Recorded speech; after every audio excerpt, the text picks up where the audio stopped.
उत्तर प्रदेश विधानसभा चुनाव 2022 को लेकर ruling party Bharatiya Janata party अपने प्रचार प्रसार को लेकर लगातार सक्रिय है। उत्तर प्रदेश में लगातार भाजपा रैलियां कर रही है। चूंकि केंद्र में भी भाजपा की सरकार है, जिसके चलते प्रधानमंत्री नरेंद्र मोदी भी लगातार उत्तर प्रदेश चुनाव को लेकर रैलियों में मुख्य भूमिका अदा कर रहे हैं। आगामी चुनाव को लेकर आज हमने पूर्व मंत्री रविंद्र शुक्ला से वार्तालाप की। आइए आपको दिखाते हैं उन्होंने क्या कहा। सर, आगामी विधानसभा चुनाव को लेकर क्या तैयारियां हैं भारतीय जनता पार्टी की? देखिए, भारतीय जनता पार्टी जो है प्रत्याशी ओरिएंटेड नहीं है, संगठन ओरिएंटेड है। इसलिए प्रत्याशी कोई भी कभी हो, उससे कोई अंतर नहीं पड़ता। बूथ स्तर तक भारतीय जनता पार्टी ने अपना संगठन खड़ा कर लिया है और सक्रिय संगठन है। लगातार कार्यक्रम हो रहे हैं, पूरा संगठन का एक एक व्यक्ति उसमें लगा है, इसलिए शायद बाकी दलों से बहुत आगे है। अभी हाल ही में लेटेस्ट झांसी में अखिलेश आए थे, समाजवादी प्रमुख जो थे। काफ़ी रैली देखने को मिली। बताया जा रहा है कि इस रैली को देखकर योगी सरकार को थोड़ा सा झटका लगा है या फिर थोड़ी सी चिंता हुई है। इस बारे में क्या कहना है आपने भी वीडियो देखे होंगे, अखिलेश की रैलियों में आए हुए लोग मोदी मोदी के नारे लगा रहे हैं। इसका क्या मतलब हुआ? ये जो घेर घार के भीड़ लाई जाती है, वो भीड़ में और उत्साहित भीड़ में बहुत अंतर होता है। और चुनाव जिताते ही है उत्साहित भीड़, कभी घेर घार कर लाई गई भीड़।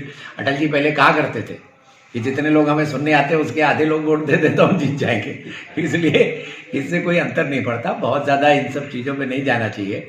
अंडर करंट क्या है, संगठन की स्थिति क्या है, इसके ऊपर बहुत निर्भर करता है। किसी भी दल के पास ऐसा संगठन नहीं है। ये व्यक्ति ओरिएंटेड हैं, हमारे यहाँ संगठन ओरिएंटेड काम है।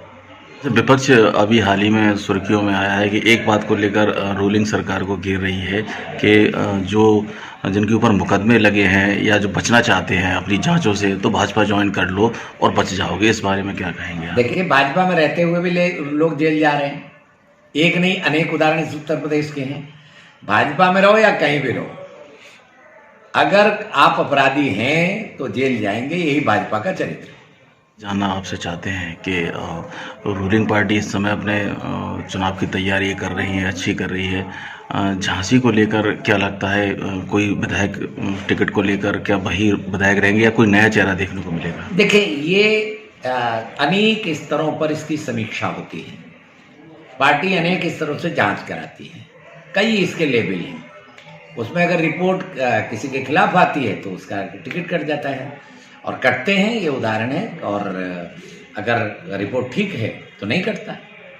जो ओमिक्रॉन को लेकर जो चल रहा है कि लॉकडाउन लग सकता है और लगा भी है, लेट रात का 11 से 5 तक है, ऐसा लगता है कि चुनाव पर इसका असर पड़ेगा?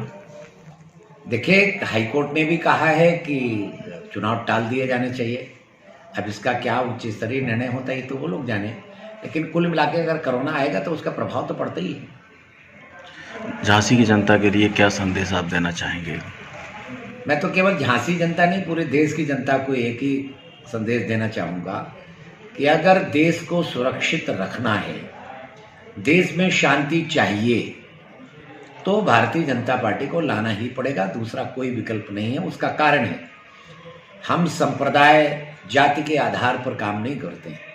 हम सबको, अगर वो भारत माता को माँ मानता है, अगर वो शांति से रहना चाहता है, तो किसी भी वर्ग का हो, किसी भी जाति का हो, कोई अंतर नहीं होगा।